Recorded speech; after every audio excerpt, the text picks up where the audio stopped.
எங்க காணோம்? இருக்கு.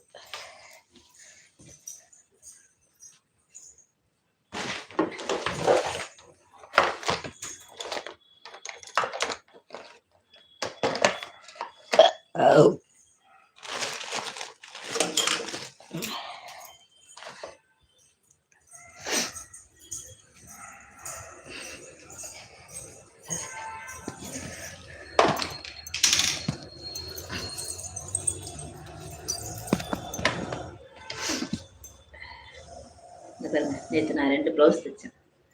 இது ஒரு ப்ளவுஸா? இது என்ன பிளைனாக இருக்கு? ஆமாம், இங்கே வந்து ஜரிகை மாதிரி இருக்கும். இது வந்து கழுத்து வந்து நார்மல் ரவுண்டு கழுத்து வச்சேன். நார்மல் ரவுண்டு பேக் கழுத்து. இது வந்து இது நல்லா இருக்கும். எப்படி ஃபினிஷிங் எப்படி இருக்கு? நல்லா இருக்கா?